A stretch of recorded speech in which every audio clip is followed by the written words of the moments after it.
Muy buen día nuevamente, estimados estudiantes, a quienes nos sigan posteriormente y revisen el video.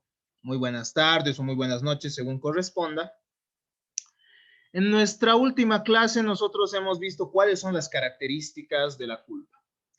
Y en primer lugar, nosotros veíamos que entre las características está el grado de culpa, ¿no? Para determinar que alguien sea culpable, es necesario, al menos en nuestro sistema civil, que esta persona haya incumplido o haya, mediante su conducta, violado, ¿no? La conducta exigible a un ser humano racional. Esa es la figura del bonus pater familias, ¿no? El buen padre de familia es la figura abstracta, ideal, digámoslo así, que nos ayuda a comparar la conducta concreta, es decir, lo que pasa en la vida real, comparamos si una persona razonable hubiese obrado de esa manera, y esto nos permite determinar si alguien es culpable o no. Pero además hay dos deberes que nos van a ayudar a establecer cuándo hay culpa y cuándo no la hay. ¿No ve? Y estos deberes son los deberes de previsibilidad y evitabilidad. Esto ya nosotros lo hemos podido desarrollar en nuestra anterior clase, pero nos hemos introducido mucho más en el tema de la culpa, pues nosotros hemos podido revisar las diferentes teorías, ¿no? Hemos visto que hay una teoría psicológica o psíquica de la culpa que establecía que la culpa podía asimilarse a una situación mental, ¿no? Y aspecto que no es así. En realidad, la culpa es una valoración que se realiza de la conducta del sujeto. No es que está inmersa ya en el sujeto, no es que esté en la psiquis, no es que esté en el fuero interno del sujeto, ¿no ve? Es un reproche externo que nosotros hacemos, una valoración de su conducta. Entonces, esta perspectiva no era válida, sí ha ayudado, claro está, a revisar algunos, sí ha colaborado a, a, a realizar algunos estudios bueno, las posibles causas para que alguien pueda realizar conductas que sean contrarias a derecho, pero no necesariamente va a ser determinante para establecer lo que es la culpa, ¿no? Entonces hemos visto que hay otras perspectivas también, una perspectiva moralista de la culpa que nos explica que en realidad la culpa implica romper ese principio del vecino, ¿no? De el neighbor principle, de ser un buen vecino. Es decir, uno no tiene que evitar toda conducta que pueda dañar a su vecino. Y el vecino o la palabra vecino se entiende como cualquiera que pueda resultar afectado con nuestra conducta. Luis Díaz Picasso nos establecía que al final, bueno, lo que tratamos nosotros es de darle un sentido jurídico netamente y no así un sentido que pudiera llegar a ser moral. Entonces, es un poco impreciso porque además cada sociedad o cada persona incluso tiene una moral crítica, ¿no? Eso nosotros lo sabemos. Cada persona tiene una moral crítica y cada sociedad tiene una moral positiva diferente. Entonces, no es un mecanismo técnico, nos dice. Hemos visto también hay una perspectiva normativa, ¿no? Que tiene elementos objetivos y elementos subjetivos. El elemento objetivo está compuesto por un deber interno y un deber externo. El deber interno está compuesto por esa previsibilidad que uno debe tener y el deber externo de obrar evitando esos daños, ¿no? Después de analizar el caso, o, aunque nacen estos deberes el mismo instante. Finalmente hay un deber o bueno, un elemento subjetivo en la perspectiva normativa de la culpa, que es adecuar nuestra conducta a lo establecido por esa ley. Pero aún así es impreciso, aún así es impreciso. Y hemos visto finalmente una perspectiva económica. Así hemos revisado varios temas, estimados estudiantes, pues también hemos realizado una distinción entre culpa, entre la culpa, eh, entre la culpa contractual y extracontractual, ¿no? Veíamos que la culpa contractual es más fácil de identificar porque tenemos un contrato que tenemos un contrato que nos determina cuáles son las conductas que deben desempeñarse. Entonces, si alguien las incumple, podría, bueno, se establece que el mismo es culpable, ¿no?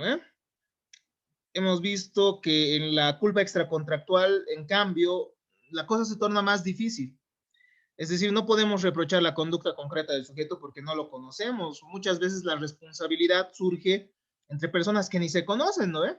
Por ejemplo, alguien choca un auto de otra persona, eso no es contractual para nada, eso es una responsabilidad extracontractual y las personas ni se conocen. Entonces, ¿cómo vamos a hacer un análisis de la conducta del sujeto cuando ni lo conocemos? En materia penal es diferente, ¿no? En materia penal sí se analiza el sujeto en concreto, eso ya lo hemos visto. Entonces, así hemos ido desarrollando temas importantes y hemos tratado de darle cierta profundidad a todo esto. El día de hoy vamos a revisar algunos puntos finales sobre el tema de la culpa para así poder ingresar a otro tema muy importante que se refiere a la conducta, al comportamiento dañoso. Y es que al final no puede existir responsabilidad si no existe una conducta a la cual podamos atribuir esas consecuencias, ¿no? Entonces, estimados estudiantes, la culpa es solo un requisito. No se olviden de eso, solo un requisito y no en toda la responsabilidad, porque nosotros hemos visto que hay la responsabilidad objetiva. Y en la responsabilidad objetiva no importa que el sujeto haya sido prudente o haya sido negligente, incluso uno en actividades que son totalmente lícitas es responsable, ¿no? Tal el ejemplo, tal el ejemplo de la gasolinera que explota y que genera daños, ¿no ve? Entonces el dueño, por el riesgo mismo del daño, que podría generar esa actividad, tendrá que ser responsable. Pero es otro sistema. Ese sistema nos estamos guardando nosotros para el final de esta asignatura. Ahorita estamos viendo los elementos generales que podrían darse en la responsabilidad. Luego ya los vamos a unir, vamos a ordenarlos, pero igual estamos tratando de ordenarlos constantemente, ¿no? ¿Por qué? Porque para que haya responsabilidad, estimados estudiantes, se requiere de ciertos elementos. Se requiere, en primer lugar, de daño. Hay una frase en el derecho, un adagio, digámoslo así, que nos dice que no hay responsabilidad sin daño. Entonces, uno de los elementos, el daño, al menos en la responsabilidad civil. En la responsabilidad penal encontramos el riesgo, además, pero, a ver, hablemos de la responsabilidad civil. Daño. Otro de los elementos es el factor de atribución, es decir, tiene que haber un justificativo por el cual se le atribuya las consecuencias jurídicas a alguien. Y ese factor de atribución, en el caso de la responsabilidad civil subjetiva, es la culpa. En materia penal también se analiza el dolo de la persona, en la mayoría de los casos. Y en materia de responsabilidad civil extracontractual, pero responsabilidad objetiva, bastará con el riesgo, ¿no? Bueno, hay otros factores que no dependen del sujeto mismo, eso ya lo vamos a revisar. Estos son algunos de los elementos, entonces. También hay un nexo de causalidad, es decir, alguien no va a ser responsable si es que no ha sido causante, además. Y no es lo mismo ser causante que ser culpable. Entonces, les estoy adelantando algunos puntos antes de dar nuestros conceptos finales y de entrar a estos temas tan importantes. La culpa, estimados estudiantes, es la ruptura o contravención a un estándar de conducta. Después de todo lo que hemos avanzado, podemos llegar a esa conclusión, ¿no ven? La ley nos expone un estándar de conducta. Nos dice, tienes que comportarte así. ¿Y cómo es así? Como un bonus pater familias. El bonus pater familias es esa figura ideal. Y nosotros tenemos que tener una conducta diligente, ¿no? Una conducta de un hombre razonable, como le diría la legislación francesa. En procura de delimitarla de la moral y con la finalidad de alejarla de la misma, se da un concepto de reproche subjetivo. Según la doctrina italiana, la culpa implica la relación entre dos elementos. El comportamiento dañino en primer lugar y en segundo lugar el comportamiento requerido por el ordenamiento jurídico. ¿Ya? Entonces la culpa va a enlazar estos aspectos, va a va a enlazar el comportamiento que requiere el ordenamiento jurídico con el comportamiento dañino y va a establecer si se le puede reprochar a alguien, ¿no? Entonces, el comportamiento requerido por el ordenamiento jurídico para evitar la lesión de intereses ajenos. El ordenamiento jurídico nos establece cierta forma de desenvolvernos en nuestras relaciones comunes, en nuestras relaciones diarias, y bueno, al momento en que tenemos un comportamiento dañino, la culpa se constituye en esa forma de relacionar esos dos elementos y en ese reproche del sujeto. Pero ese reproche, como ya hemos visto, no es arbitrario, tiene que ser racional. Y nosotros lo racionalizamos y le damos elementos de derecho cuando imponemos estos estándares, estos deberes de evitabilidad, el deber de previsibilidad, y cuando nosotros comparamos la conducta del sujeto con la conducta de un bonus pater familia, de un hombre razonable. Algunos autores nos dicen que la culpa implicaría la creación de un riesgo injustificado también, ¿no? Para evaluar si es justificado o no este riesgo, se confronta el mismo con la utilidad social de la actividad a la cual se refiere el riesgo. Cuando más grande es la utilidad social y el costo para remover el riesgo, tanto más grande es su justificación. Entonces, si la utilidad social es muy amplia,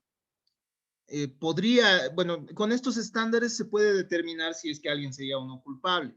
Pero esta perspectiva es una perspectiva que no es la imperante, ¿ya? Estamos dando una forma más de ver la culpa. Entonces, la utilidad social y el costo para remover los riesgos tienen que ser estándares con los que se juegue dentro de esta perspectiva, ¿no? Dentro de esta forma de ver la culpa. Pero la culpa generalmente se va a basar en estos deberes que ya hemos visto, ¿no? Al menos la mayoría de los autores, de los teóricos, nos lo establecen de esta manera. Simplemente estamos tomando algunas otras posturas para conocer también, ¿no? Respecto a esto. Pues algunas veces ustedes dirán, un momento, pero yo he visto que la culpa es esto. Y bueno, tal vez otros ordenamientos jurídicos, tal vez otros tribunales tomen en cuenta esta perspectiva, ¿no ve? Esta perspectiva y no así esto de los deberes de evitabilidad, de previsibilidad, etc. Pero en nuestro tribunal se toma muy en cuenta esta perspectiva del bonus pater familias. ¿Por qué? Porque nosotros tenemos ese estándar ya establecido en la ley, ¿ya? En la ley. Nosotros ya hemos revisado este aspecto. La culpa puede ser o puede analizarse desde una perspectiva objetiva o desde una perspectiva subjetiva. Esto es en general, ¿no ven? Nuestro sistema civil, al menos, se basa en una culpa objetiva. ¿Qué es la culpa objetiva? La culpa objetiva implica la violación de la norma jurídica. Es también denominada culpa in abstracto, que se opone a la culpa en concreto. Implica el criterio de normal tolerancia que ayuda a determinar si existe o no culpa. La ley nos establece cuál es el criterio para establecer si es tolerable o no ese daño que hemos sufrido. Y el daño tendrá que ser tolerable si es que la persona no ha sido culpable, si es que esa persona no ha incumplido esos deberes exigibles a la conducta humana. No debe confundirse con la responsabilidad objetiva, la culpa objetiva. La culpa objetiva se basa en parámetros establecidos por la ley. La culpa objetiva es una forma de análisis de bueno, nos demuestra cómo se analiza la culpa. Y es ese análisis que nosotros ya hemos visto, ¿no? Estamos retomando estos temas. La culpa objetiva se basa en un estándar establecido por la ley. Y nosotros ya hemos visto que nuestro estándar es el bonus pater familias. No es lo mismo que la responsabilidad objetiva. ¿Por qué? Porque la responsabilidad objetiva exige la responsabilidad del daño del autor, pero no examina su conducta, ¿no ve? El momento que, por ejemplo, una farmacéutica saca un medicamento que puede generar efectos dañinos en las personas que lo consumen, no se analiza no se analiza la culpa, es decir, o la intención, si ha sido culposo o doloso. Simplemente el riesgo mismo de que la farmacéutica desarrolle ese tipo de de medicamentos, ya le genera responsabilidad. Pero eso es en otro sistema, en el sistema de responsabilidad civil objetiva. ¿No ve? Entonces, en el sistema de responsabilidad civil objetiva, como hemos visto ya al principio, por eso era muy importante que nosotros conozcamos la diferencia entre estos tres sistemas,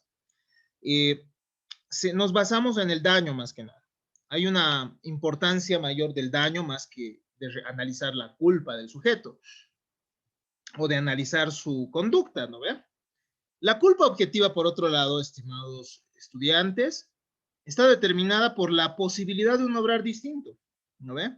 Conforme a una persona razonable, y ese obrar distinto lo establece la ley, eso que ya conocemos. La culpa objetiva está establecida en ese modelo que tenemos que seguir, que es el bonus pater familias. Pero también la ley nos ayuda a entender cuándo alguien es razonable. ¿Por qué? Porque la ley nos otorga ciertos deberes que debemos cumplir, ¿no ve? Por ejemplo, el artículo 115 de nuestro Código Civil nos dice que el propietario, al ejercer su derecho, y especialmente al explotar una industria o un negocio, tiene que abstenerse de todo lo que pueda perjudicar a las propiedades vecinas, a la seguridad y a la salud o al sosiego de quien en ellas vive. De este artículo, nosotros podemos ver que además de la exigencia de un bonus pater familia, la ley nos da ciertos deberes, ¿no? Que nos ayudan a establecer cuándo alguien estaría incurriendo en culpa. Es decir, ya tenemos aquí un deber y ese deber también lo cumpliría una persona razonable.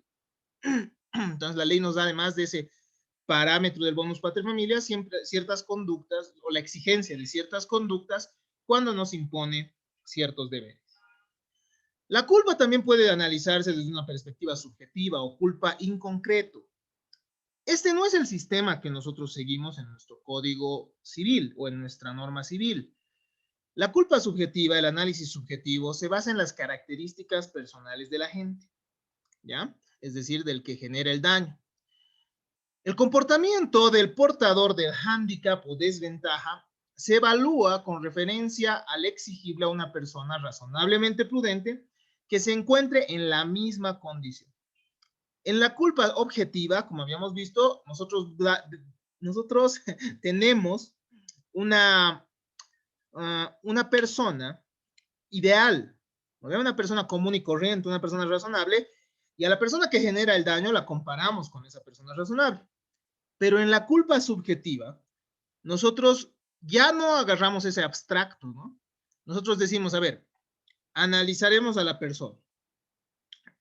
Veremos qué problemas tiene esta persona. Puede ser que esta persona, por ejemplo, no tenga capacidades motoras bien desarrolladas. Es decir, no camine bien o no mueva bien los brazos y por eso ha generado el daño. Entonces nosotros lo que hacemos es, imaginemos a una persona similar con la misma desventaja o hándicap que se le llama, y le comparamos con una persona en su misma situación, ¿entienden? Ese es un análisis de la culpa subjetiva.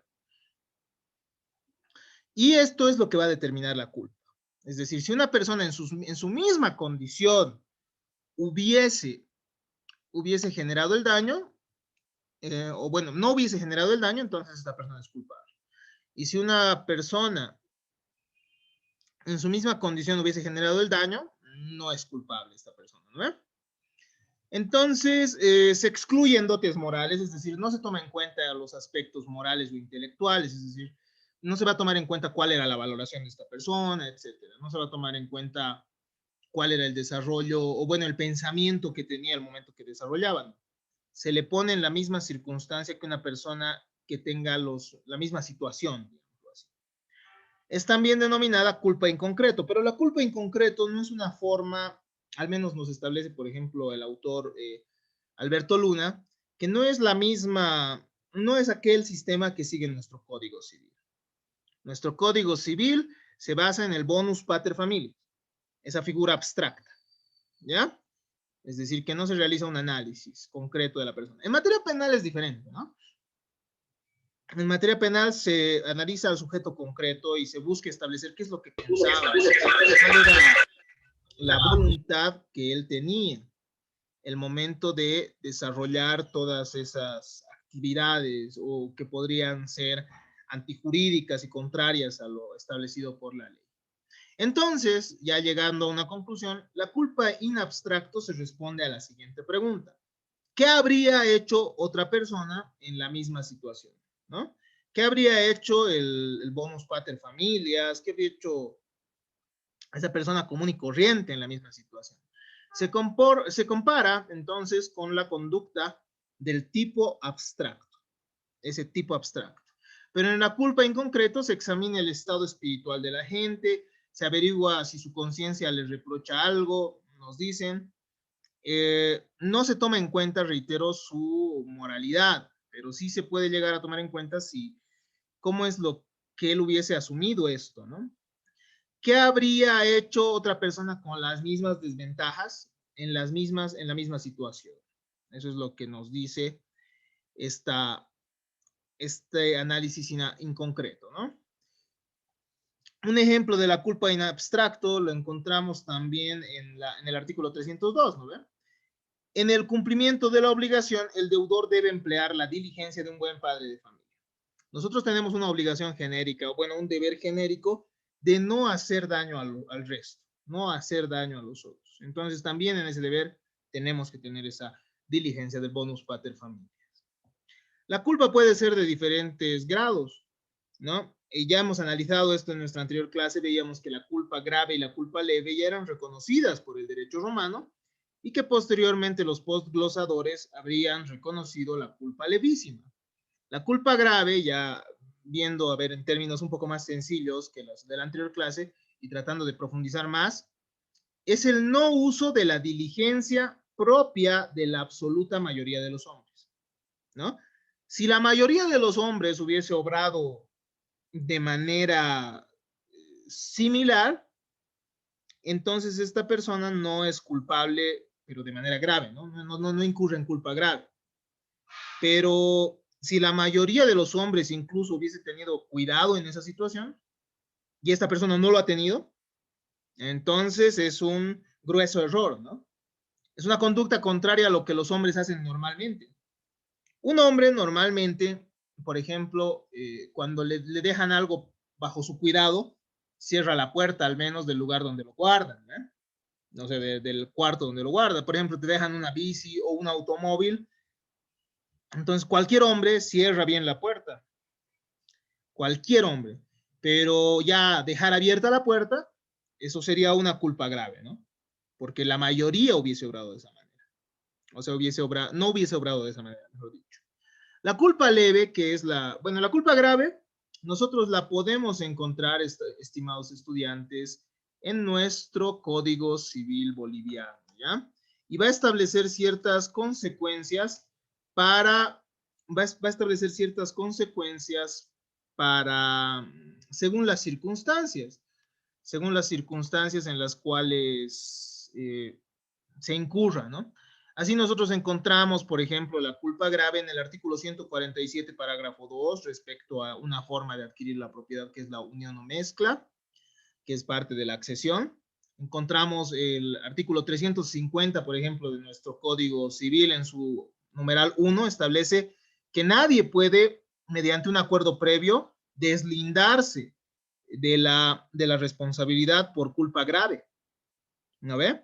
Es decir, yo no puedo hacer un acuerdo previo con Juan Carlos, por ejemplo, de que si yo incurro en culpa grave dentro del negocio que estamos realizando, yo no sea responsable. Eso está prohibido, ¿ya? Así encontramos también el artículo 670 respecto al donante, encontramos el 865, el artículo 977 sobre la gestión de negocios ajenos, encontramos el artículo 1038 sobre el heredero con beneficio de inventario que será responsable en caso de culpa grave, el 1458 también. Entonces, ustedes, ¿a qué voy con esto? Si bien no les voy a explicar cada uno de estos, porque estos van a ir viendo a lo largo de las materias que vienen, porque ahí, como han visto, esto está en sucesiones, esto está en derecho civil, contratos, entonces está en diferentes áreas del derecho. Lo que yo trato de demostrarles es que la culpa grave sí está establecida en nuestro Código Civil y sí trae consecuencias jurídicas concretas. La culpa leve, por otro lado, es el no uso de la diligencia de las personas de capacidad media. No está establecido textualmente como culpa leve en nuestro Código Civil, pero puede determinar la responsabilidad. En realidad, al referir la culpa, nuestro Código Civil se refiere a la culpa leve. ¿Por qué? Porque la culpa, se incurre en culpa cuando se rompe los deberes de un buen padre de familia, ¿eh? Es decir, de una persona razonable. Y esa persona razonable es una persona de capacidad media. Entonces, la culpa leve está en nuestro código. Lo que no se encuentra en nuestro código textualmente establecido, así por ejemplo como en el Código Civil peruano, es la culpa levísima. La culpa levísima no tiene consecuencias específicas en nuestro ordenamiento civil. Ojo, tal vez ustedes la puedan encontrar en el ordenamiento, en alguna otra materia, ¿no ve? Si específicamente lo establece así la norma. La culpa leve, ya habíamos dicho, no está establecido textualmente, pero sí ya se puede llegar a suponer. ¿Por qué? Porque tenemos la exigencia de esa diligencia media, de la capacidad media. La culpa levísima se da cuando no se usa la diligencia propia de personas excepcionalmente cautas y prudentes. No está regulada entonces en nuestro Código Civil y esa sí que no tiene consecuencias específicas. Finalmente, hablemos de la culpa omisiva. La culpa omisiva, la culpa no solo se va a dar por la conducta positiva que uno tenga, es decir, por las cosas que haga, sino también puede determinarse la culpa de las personas por conductas negativas, es decir, por no hacer algo. La culpa omisiva es denominada como una isla de tipicidad, es decir, que no está específicamente, no hay una conducta que diga, ¿no? Cuando alguien no haga esto, tiene esta responsabilidad. Entonces, no es totalmente clara, ¿no? En materia penal, las omisiones pueden generar responsabilidad bajo ciertos presupuestos. Esto lo encontramos en los delitos de comisión por omisión, previstos por el artículo 13 bis del Código Penal. Esto lo vamos a ver con más detalle en nuestro siguiente tema que vamos a desarrollar en un instante más. Para que alguien sea culpable en materia penal por una omisión, es decir, por no desarrollar una conducta que debería realizar, entonces esto va a surgir cuando esa persona tiene una situación de garante de la situación, ¿ya? Cuando tiene ese deber de realizar ese cuidado, ese deber. Y eso lo vamos a ver con más detalle en un instante. En materia civil, para que alguien sea culpable, solo estamos analizando culpabilidad, todavía no responsabilidad totalmente, ¿no? Para que alguien sea culpable por una omisión, es necesario que esa conducta se exija en el ordenamiento jurídico, ¿ya? Es decir, ese deber tiene que establecerlo la norma jurídica y esta persona no lo ha cumplido. En materia civil, entonces, tiene que existir mínimamente una norma que obligue a actuar de esa forma. Así tenemos el artículo 116, parágrafo 1 de nuestro Código Civil, por ejemplo, ¿no? Que nos establece lo siguiente, estimados estudiantes. 116, parágrafo 1. El propietario está obligado a mantener su fondo en buen estado y en condiciones que no perjudiquen o afecten a la seguridad de terceros. De lo que podemos establecer, estimados estudiantes, que cualquiera que sea propietario de un determinado bien inmueble tiene que realizar pues, los gastos necesarios para que el mismo no genere daños, es decir, no se caigan los muros y puedan caer sobre el bien de alguien o incluso generar lesiones, ¿no ve? Entonces, cuando alguien no cumple eso, tiene una culpa omisiva porque tenía ese deber establecido por la ley y bueno, su negligencia, es decir, el no hacer ese tipo de gastos para conservar la cosa, ha desembocado en un daño. Por ejemplo, reitero el ejemplo, ¿qué pasa? Una persona no realiza el mantenimiento al muro de su casa. El muro cae y destroza el parabrisas de un auto, cosa totalmente posible, ¿no? Entonces, en ese caso, no podrán decir, pero bueno, es que ha sido una cuestión que no era prevista. Era prevista, claro. Si se dan cuenta, era prevista. Cuando uno no cuida esas cosas, bueno, y la ley más aún se lo impone, cuando uno no cuida el fondo que tiene y el inmueble que tiene, entonces tendrá esa responsabilidad. ¿Era evitable? Era evitable, claro que sí. ¿Por qué? Porque, bueno, realizando una refacción, digámoslo así, realizando el mantenimiento, más propiamente dicho, entonces no se iba a caer ese muro. Es diferente que haya un terremoto, ¿no? Ahí habría fuerza mayor. Pero en este caso, en caso de que caiga por el solo deterioro, ya determina una responsabilidad, podría llegar a determinar una responsabilidad, pero sí hay culpa homicidio. No olvidemos que la culpa solo es un elemento de la responsabilidad civil subjetiva. Hasta acá entonces, estimados estudiantes, hemos podido desarrollar el tema de la culpa. Como ustedes habrán podido ver, es un tema complejo, ¿no? Determinar que alguien es culpable no es tan simple como sentir la culpabilidad de alguien y ya. Tenemos que racionalizarlo. Es decir, el derecho es una disciplina sumamente racional, ¿no? Entonces nosotros tenemos que justificar cuando alguien termina siendo culpable. Uno no puede ser culpable por nuestro capricho, sino que nosotros tenemos que establecer esto y justificarlo conforme a todos estos parámetros que tampoco se han ido dando arbitrariamente, ¿no? Se han ido estudiando a los tribunales de justicia y su interpretación, la doctrina trata de desarrollar esto de manera racional y eso es lo que nosotros hemos estudiado. De esta manera, entonces nosotros ya sabemos cuándo también alguien no es culpable, aspecto que es muy importante, ¿no? Porque a alguien no se le puede reprochar, a alguien no se le puede atribuir las consecuencias de algo que jamás pudo prever, y mucho menos bueno, y tampoco de algo que no pudo evitar, ¿no? Si era algo inevitable, esta persona deja de ser responsable. Hasta acá entonces el tema de la culpa, espero que quede muy claro si es que hay alguna consulta, yo estoy atento a ello. Yo estoy atento a ello, pueden realizar sus consultas en este instante o también pueden acudir a nuestro foro de consultas que se encuentra en la plataforma. Muchas gracias por su atención.